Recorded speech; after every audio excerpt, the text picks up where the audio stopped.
So again, welcome everyone who's here with us and who will also rewatch this chat later. This event is part of our youth engagement program, which is supported by the U.S. mission in the UAE. And this career chat is the first session of four sessions with the Art Center staff. So today we're gonna have Lindsay and Lana, and I'm just I just wanted you to know and remind you that you need to be muted and camera off throughout the whole chat and whole session. And before I introduce myself, we can play the trailer of the Art Center, and then I'm going to start. Yeah.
Okay. So my name's Bea. I'm a third year student at NYU Abu Dhabi, and I'm studying music practice with a minor in film and new media. And I've been working with the Art Center and specifically with Lindsay and Lana for the past year as an Art Center intern. So today I'm going to moderate this talk. And I just want to remind you also that in case you have any questions, please feel free to leave it in the chat section, or you'll be able to ask it during the last part of the talk. So, without any further introduction from me, I would like to ask our two guests today, Lana and Lindsay, to introduce themselves and also talk a little bit about their careers and how they ended up with their role at the Art Center. Okay, I'll go first, seeing that I'm unmuted. Hi, everyone. So I'm Lana Goliath. I was born in Cape Town, South Africa.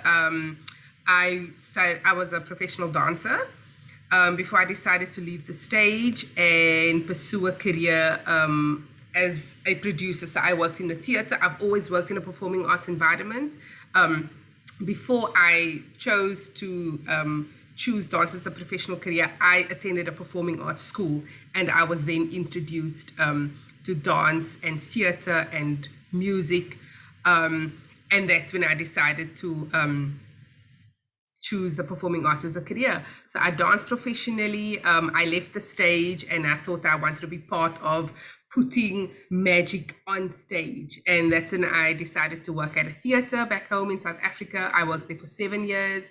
I was a personal assistant to the director and administrative producer.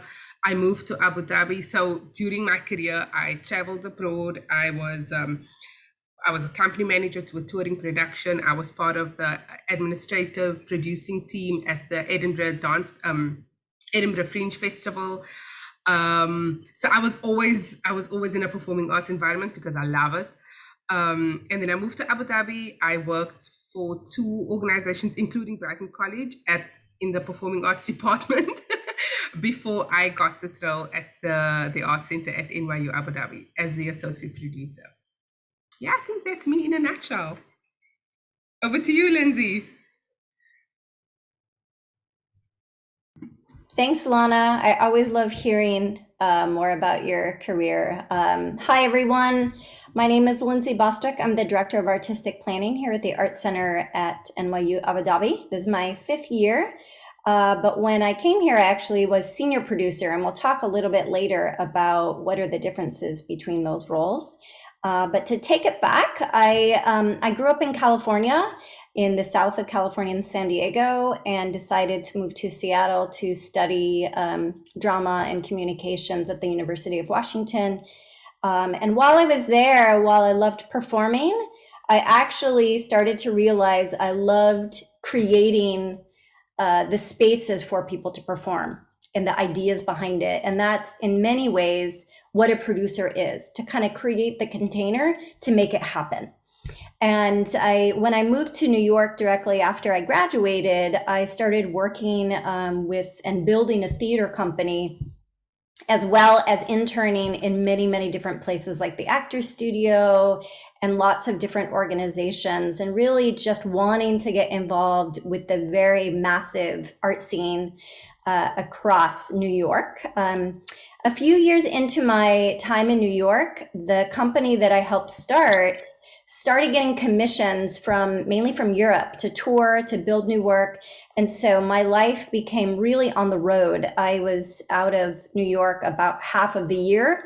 And while I was in New York, we were rehearsing, working on new projects, being a freelancer. After doing that for almost 10 years, I decided to get my master's in interactive media arts and performance, which was cross-disciplinary. So it was both in the performance world, the visual art world, the digital media world, and then looking at how those things fit together. And I both saw this from arts practice side, but also as thinking about it through how to teach this work and my interest in academia and really bridging students and professional artists. After I graduated, I actually joined a boutique producing company. So this was actually a small group, only 6 full-time people, but we put on these massive projects. And the largest project I helped work on was a 70-person touring opera, which traveled around the world. And I was involved in that on the producing, the management side, the tour management side, which we can talk about later. And then I really realized how much I loved and missed being around students. And I started working a little bit with universities from the artist side, so planning a tour and how would we engage with students. And I realized that I wanted to transition to working for a university. And so I was thrilled when this position came up, and I joined the team 5 years ago. So that's a little bit about me. Back to you, Bea. Thank you so much. I'm always fascinated to hear your stories. I learn more details about your careers each time I listen to you.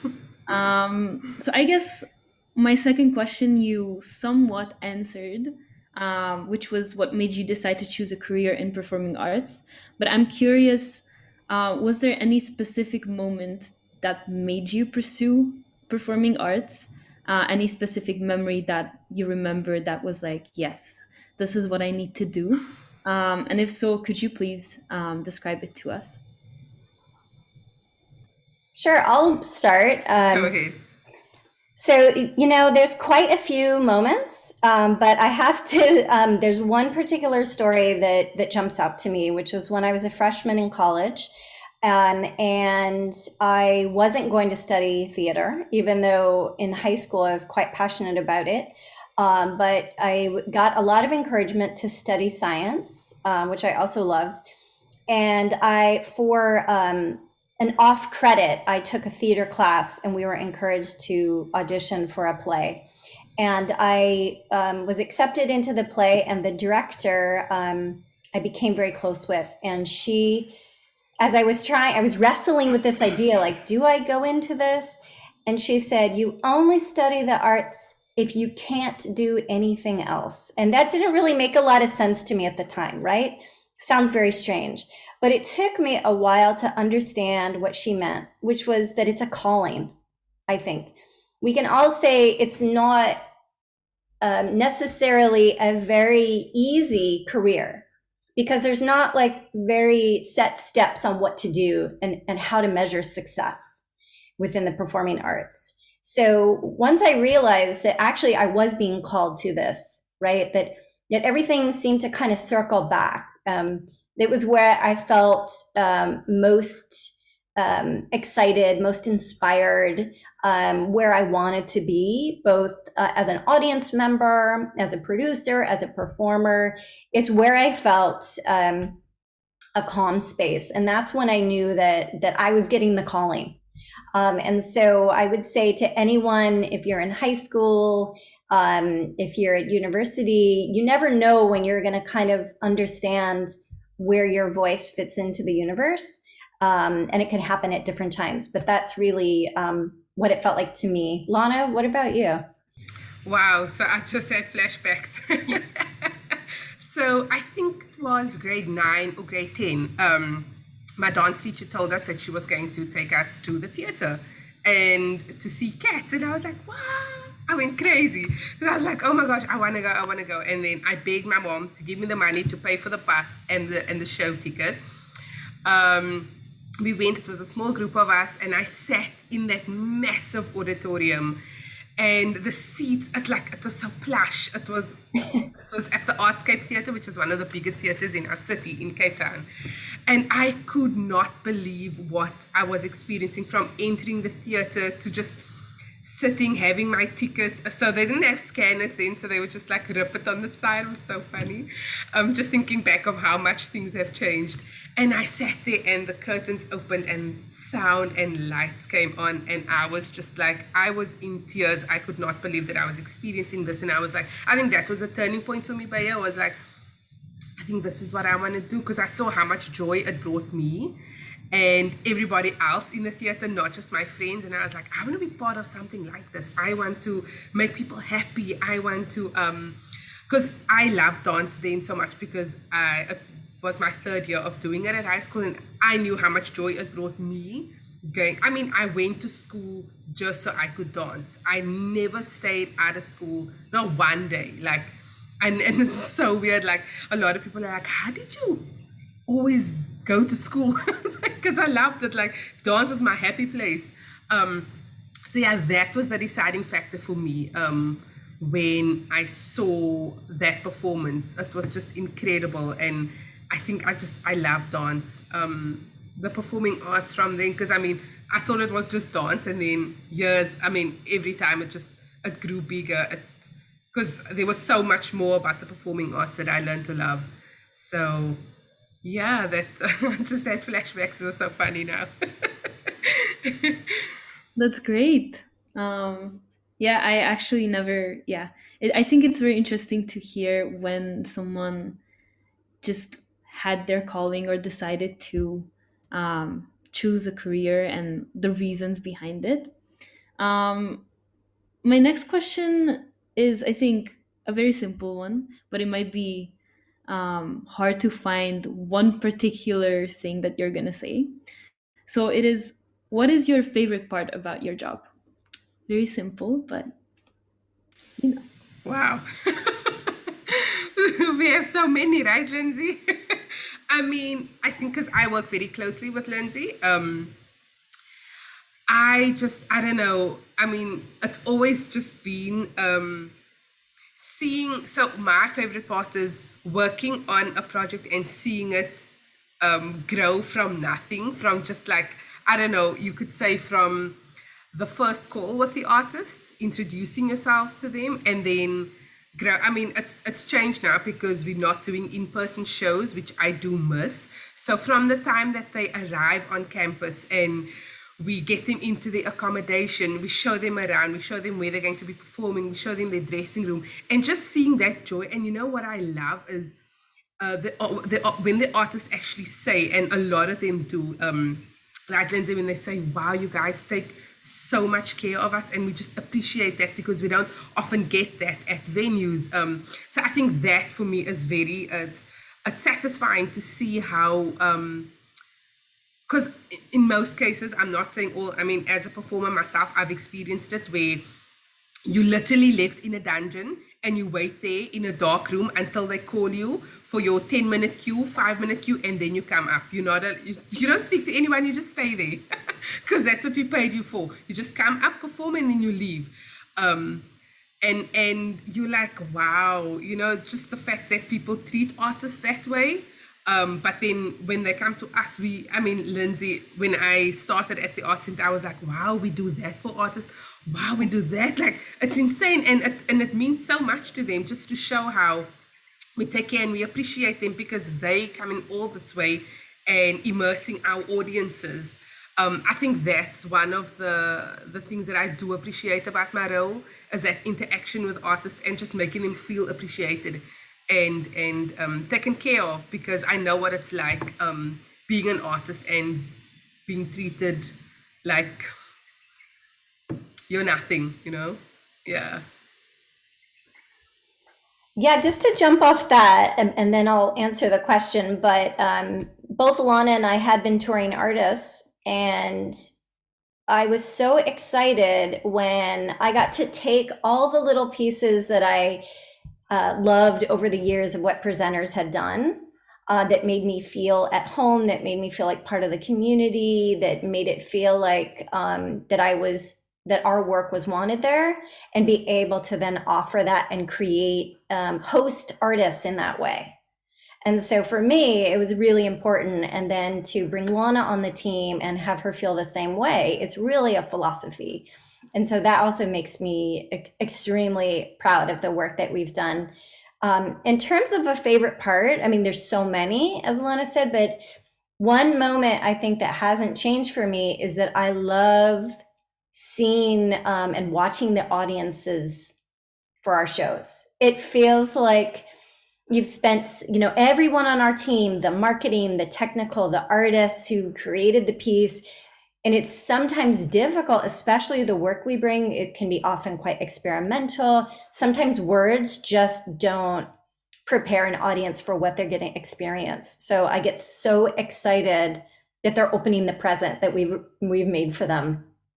And that moment of surprise or unexpected response, even critical response, right? Because that's also part of it. It's something you might be very angry at a piece. And actually, I don't think that's a bad thing, because it can help you as an audience member understand, well, what didn't you like about that? Let's have a conversation about it. And the artist can still make that work, even if you don't like it, and that's okay. Or, wow, I've never seen something like that. And an audience then might go down a rabbit hole of researching all other kind of artists who've made this work. So that's really igniting that space between the artist and the audience is super exciting to watch.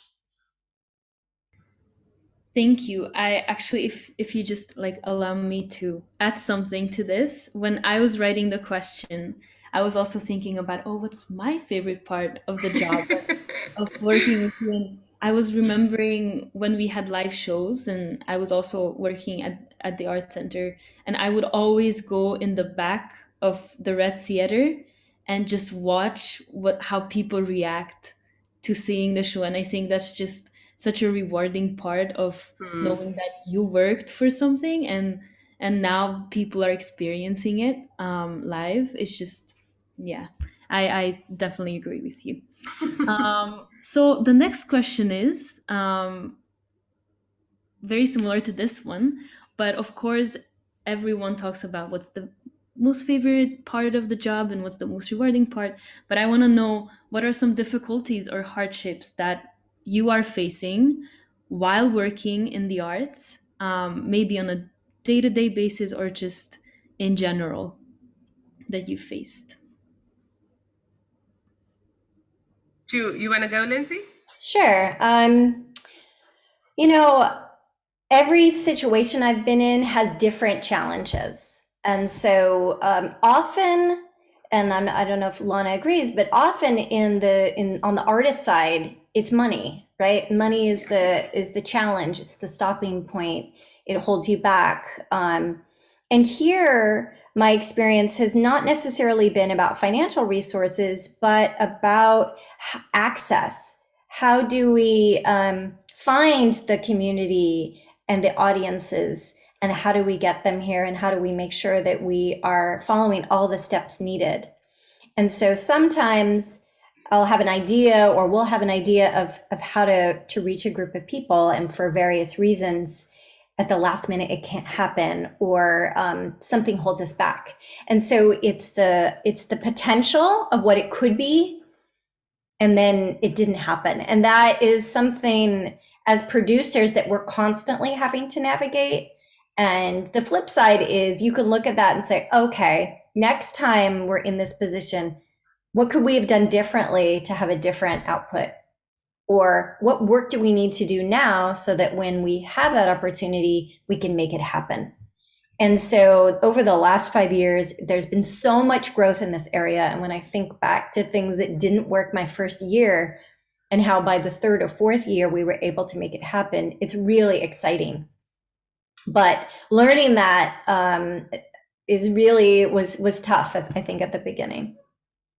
Yeah, I agree, Lindsay. I mean, we are very fortunate to live where we are, and for people to, yes, it is definitely access. But like, if I think back to South Africa, like going to the theater is, it's not a normal thing for people to do, because they have so many other things that they need to buy or pay. So like buying a ticket to the theater is seriously, it's a privilege, you know. And even being a student at high school, going to the theater was like a treat, because my parents never took me to the theater because they didn't feel that we needed to go or be culturally enriched. So yeah, I totally agree with you. But so like the flip side to that question, Bea, because I know Cameron did mention, you know, studying lighting, and that's art, that's being an artist. I remember choosing dance as a career was a major challenge, apart from my parents not supporting me, but it also didn't pay that much.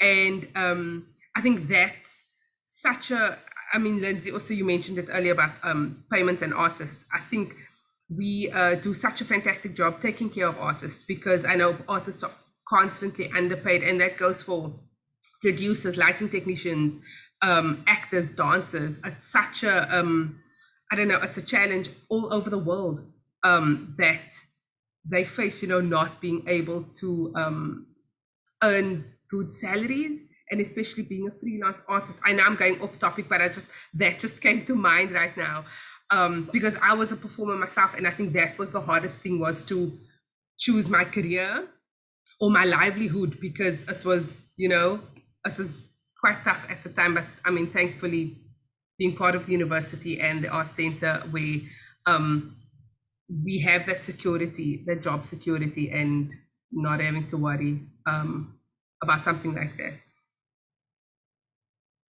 Yes, thank you for your honest answers. And just I just remembered you mentioning freelancing now. And also beforehand, you both mentioned touring, that you did touring with artists and with productions. And I was just wondering, for all the students and everyone who's rewatching and watching it now, could you specify and just the difference between freelancing and touring and working, for example, in the art center at a specific place and not traveling around? What's the difference, and what do you like in both aspects of producing? And yeah. So I feel, Lindsay, you can go first, because I mean, I didn't freelance that much because I was part of a theater. I was permanently employed when I toured with this company. So yeah, I know mine is going to be quicker. So maybe you want to go first. I love hearing Lindsay's freelancing and touring stories. That's why I just wanted her to go first. Sure. You know, there's in the kind of professional art, performing arts field, there's quite a few roles, right? And I would say the biggest two roles are the artist and the presenter. And the presenter is the venue, though not always the presenter is the venue. In our case, it is, but sometimes there's a festival or a producer who hire or rent venues, but they produce the events, right? So there could be 3 people involved. And then you also have booking agents or managers who are sometimes also the artists and sometimes separate. So especially in New York or in London, you have people whose whole job is to secure touring locations across the world for their artists, and they have what they call a roster of artists. And in the producing company that I was, we were both the booking agent and the producer, meaning that we would work directly with the artists, we would fundraise for their projects, we would find partners to help build the shows, and then we also booked locations for them to travel to. When you're a presenter, it's you're stationed at your place, or like in Lana's case, and she'll talk about that. Sometimes you also tour the productions you create, and you're in that location and you're kind of building a season. So your audience is local to where you are. Whereas when you're an artist, you're relying on each place you are to bring their community, to build their audiences. And so you are really a unit with your company, but everything else changes, right? Your show might stays pretty much the same. Your technical equipment might vary place to place. The look of the stage may change, but you are kind of moving and traveling together, if that makes sense. For me, I absolutely loved touring. It was so challenging. It was completely exhausting because sometimes you're working and you're jet lagged and you're only in a city for 3 days, and then you get on a train and you go to another city. I love experiencing different cultures, different food, but it's also a bit of a challenge to figure out, oh, where can we eat at this time? I remember my very first tour stop was in the south of France, and we didn't realize if you didn't stop and take your lunch break from 12 to 2, all shops were closed in this town. And I hadn't eaten. And I'm not a great person when I don't eat. And every shop was closed. There was no place I could eat. And I thought, oh, that is why they suggested we take a lunch break at this particular time. This is culturally specific. But for me, from a personal reason, part of the reason that I stopped touring was after I had my twins, who are now 6, I realized I couldn't have that very flexible lifestyle in the same way. And so I started to feel separated from the art that I was making, that I was working on, that I was fundraising, because I didn't actually get to see it. It was happening all over the world and I could see pictures, but I missed that. And I was really excited to be a presenter where I could actually have the artist come to me and actually have my my family part of that scene, which was super exciting. I'll hand it over to Lana. So yeah, for me, so I didn't have the opportunity to travel that much, but the one time that I did travel with a production was, oh my gosh, it was intense, because like, I mean, I know Linsey, I've heard her stories, just having to take on that role as mother, doctor, producer, manager, everything. It's you wear many hats, and it can be so challenging because you're dealing with different personalities, different age groups, you know, people who have been in the industry for years, and then you've got someone who just started out, and you know, having to pull things together and be on top of it. It's intense, but it's also very exciting because you totally challenging yourself, and because you're responsible for a group of people, you need to make sure that they are at the theater at a certain time, that they leave, that they get on the train, so you're literally just a babysitter. But all of that is so exciting because you see, you just get to work with people in different theaters. I mean, so the specific show toured the Netherlands, and it was so exciting just to see the different theaters and how they work compared to how at the time I was employed at a theater back home, and how different theaters of that magnitude operate. So that was so exciting. And then, I mean, being part of also, as Linsey was mentioning, when you're not able to tour with a play, So one of the plays did really, really well at the Edinburgh Festival, and it toured the world after that. But I was part of getting that play on the road. So from Finland to Chicago to Ireland, because it toured all over the world, and I wasn't able to go there, but seeing the reviews and getting being on the producer on the ground on my computer, getting things sorted, making sure that freight is sorted, that visas are sorted, flights, per diem, food. I never slept because I remember there was a time where the company was held at the airport. They would not let them in, and they arrived in Toronto.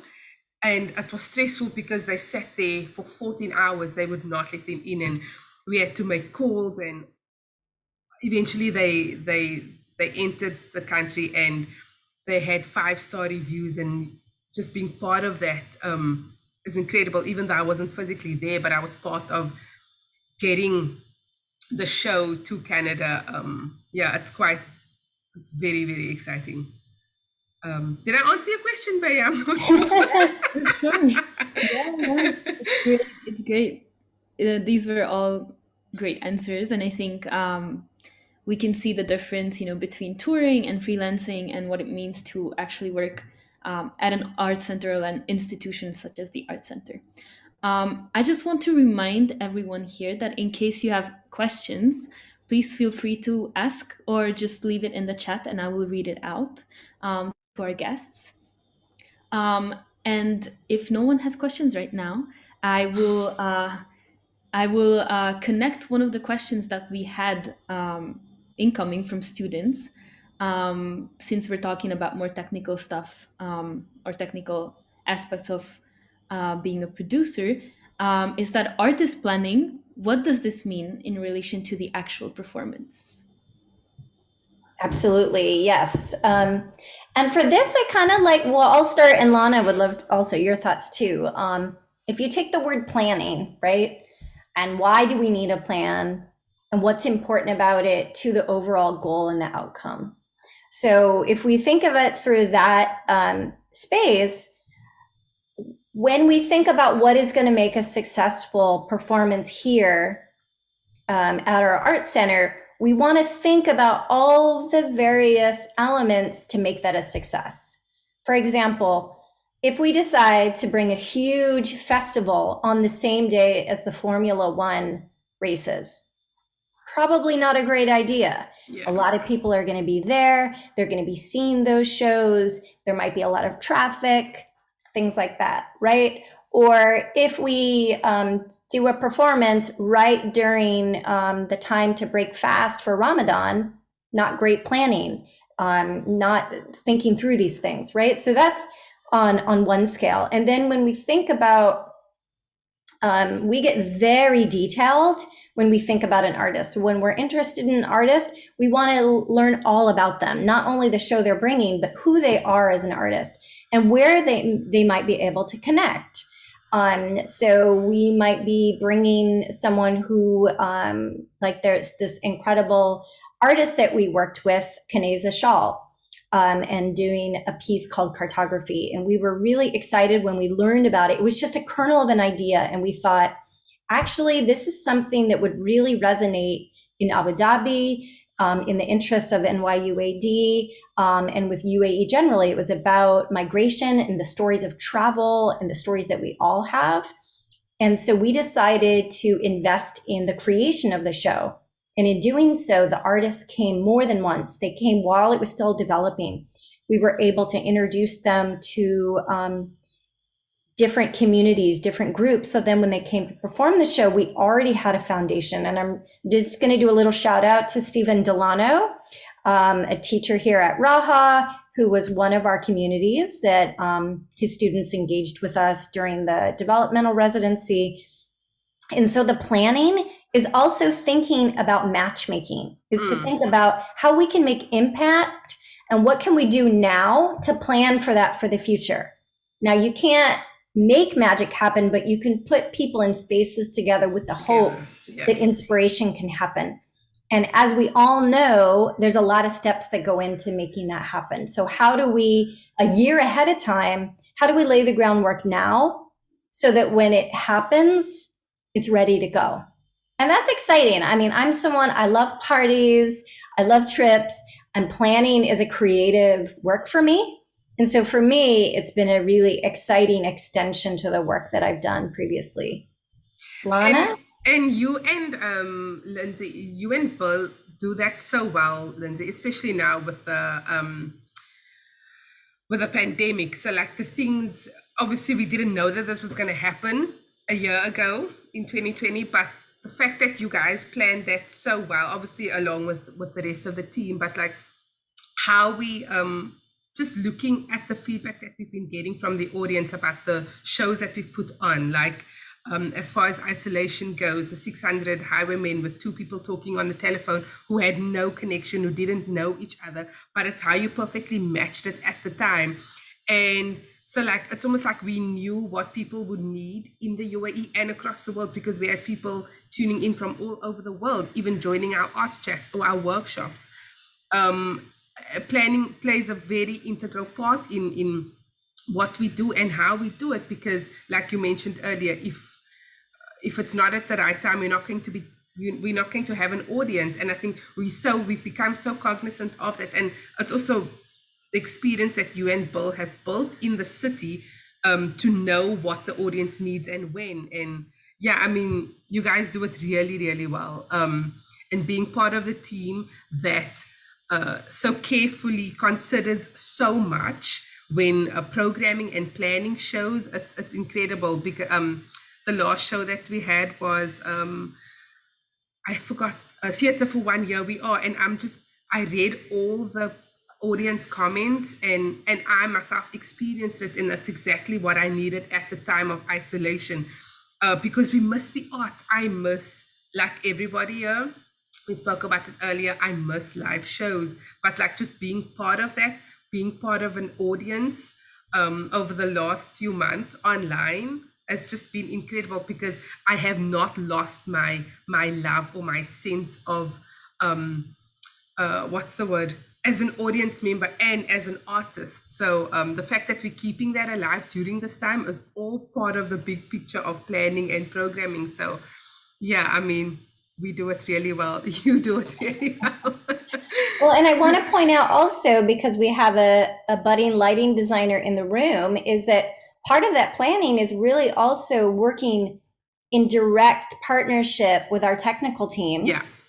And the technical team on the artist side, to say, okay, if we want the artist to travel on Sunday and do a show Monday, well, how long do they need with the lighting in order to make their show? Okay, that's not possible, actually. So can the lighting team come in 2 days early and then be in the theater? Oh, wait a minute, the lighting instruments are different. So how do we do this, right? So some of it's very technical, to say, can we still provide the artistic effect that the artists want, but with different lighting equipment? And what if it's their lighting designer who wants to operate the lighting board, or do we operate the lighting board? And what language do we need to understand this vision with something that's being produced or presented locally? So these are all part of that planning process as well, that production planning. And we have to make sure that we're in communication with each other, so that we're not organizing, let's say, a community dinner when actually the technical team need the company on stage to set the lights, right? Yeah. So all of these are so integral to kind of creating the success of the piece from everyone's perspective, from the audience perspective, the artists, and those of us that are presenting the show. It feels like such a long time ago that we've done that, Linsey. I literally forgot that we actually do that. We actually have. Yes, and you can't forget, because we will be doing it again. Inshallah. This reminded me of a question, actually, a follow-up question from me. What's the difference between planning for live shows and planning something for an online performance? Well, Bea, if you figure that out, please let us know. We're still discovering it because, we had spent years building this structure, checklists, and everything was systematic and flexible as well. But in the virtual space, certain things that were just very easy in protocol have become far more difficult, Yeah. and other things just don't exist, right? Like we don't Yeah. have to think about what food the artists are going to eat necessarily, or that they know how to get to the venue, but we do need to make sure, like for example, that the audience know how to access where the show is going to be, right? Which is not standard anymore. It's not come to this theater, here it is. It could be on Zoom, it could be on our website, it could be, these various unique platforms. So front of house have really had to become like a full service customer service kind of engagement. And for us, we've created how many WhatsApp groups? Oh my gosh, WhatsApp groups, checklists, and it's constantly changing because as you know, Baya, we talk about it all the time. What have we done differently, or how much things have changed from the previous residency, virtual residency, to the one that we're doing next week, per se. So it's constantly changing, like Linsey was saying. Like what I find absolutely challenging was when we were in person, I could just run to the room where the artist was staying, or go and check if they were in D2 or in the cafeteria. But now it's so hard because like when they don't arrive for the sound check, I panic because I'm like, where are you? I can't go to their house. I don't know where they are. And we have to rely on WhatsApp and phones. And sometimes the connection isn't good. They don't answer. Not everybody has WhatsApp. I mean, so that's all things that we have to take into consideration. And that's part of our conversation that Linsey and I have with artists. So what is the best way to communicate during this time? Is it WhatsApp? Is it Slack? Because now we're using Slack as well.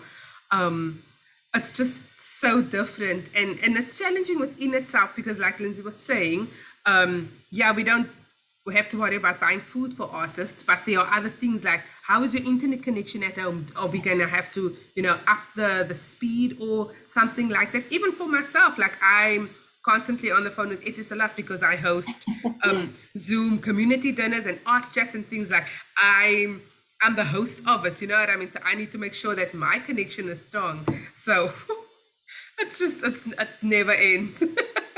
It's challenging both ways. For sure. For sure. And I started working with you during the online season. So I actually can't wait to experience the live performances, hopefully soon. You and me both, Bea. Yeah, I think everyone. Yeah. I have a few more questions, but does anyone here in the room would like to ask something from our guests? I've got one question, Yeah, go ahead. and that's: do you guys ever miss acting or performing on stage? Absolutely, Cameron, I do. I think that, oh, we can't hear you, Lana. Oh, sorry, There I we was go. talking to myself. I absolutely do, Cameron. There was a time where, so I do miss dancing, but I take the opportunity to do a lot of classes, be it in person or online, so that I'm still part of that community. Whenever we had dance workshops in person, I would participate. I would sign up because I want to be part of it. I don't ever want to lose the love and the passion that I have for the art form. But even though I'm there every day, like in person or even virtually, I've done quite a few dance classes virtually. So it doesn't take away from the fact that I'm not on stage, but I'm still creating, be it in my lounge or participating in a workshop. I'm still part of it. Yeah. Yeah, I think that when you've dedicated, you've heard the calling, you're part of the creative field, I think it's important to access that on different levels. And for some artists, especially in New York, they may have like a day job that is not even in the arts. And then that way their art is not necessarily their paid career, but it's what they do for their passion.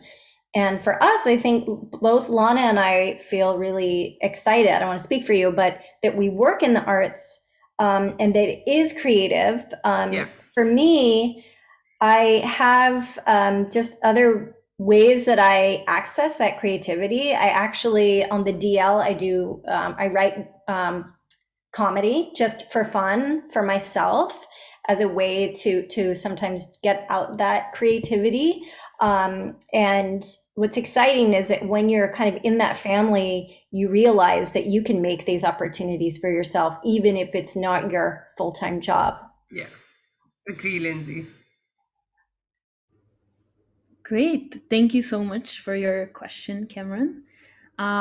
If no one else has any questions, I have one last question for our guests, which is, what is one advice you would give to those students who are thinking of choosing a career in the arts? Sure. I would say, it's follow your passion, Yep. and you never know where it's going to lead you. Right? I think that there's a lot of feelings we have around these big ideas of what I should do in my life, or what are those things. And actually, if you work hard and you follow your passion, you're going to find those. Like, you might actually study the arts, but actually end up going into something completely different. But the arts will always kind of be inside you in a way and influence your career. And if you are following something you really care about, it's going to lead you to really exciting places. Everything that Linsey just said. Literally, I mean, just follow your heart, and just yeah, it's so hard to get discouraged, especially like my parents discouraged me all the time. But I knew what I wanted. I knew what my end goal was, and not knowing where I would land up, like in this position. Yes, I'm not on stage, but I'm part of the creation process. I'm part of hosting. So I mean, if I look back at my career, there's nothing that I would have done differently. I'm just so glad that I chose that I stuck to my decision to want to pursue a career as a dancer, because, as Linsey mentioned, it opened up so many other opportunities and doors for me. And I mean, I would have never, if you would have asked me where I would end up, I would have never said Abu Dhabi. I might not even have left my home. But I think that the performing arts opened up my vision for myself. It opened up, I had a broader thinking of what it is that I wanted to do. And there's still so much that I want to achieve. But it's like, I'm getting there, I'm allowing myself to, I'm in no hurry.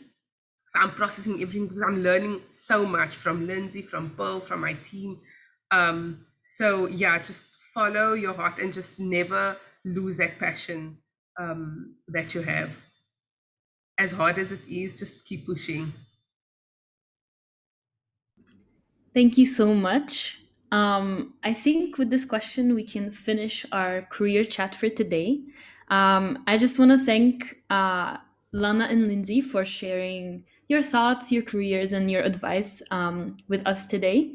It was wonderful to hear from you, just as always. Even though I heard your stories, it's still fascinating to me, and there's so much to learn from you. I just want to quickly remind you all that next week we're going to have our second career chat with the Art Center staff. And we're going to have Simon and Jen. Simon's the head of lighting, and Jen works as a theater technical specialist. So please return if you're interested to hear their stories as well. And yeah, that's all for today. Thank you so much, and have a wonderful rest of your day. Thanks, Thanks, everyone. everyone. Awesome questions, Bea.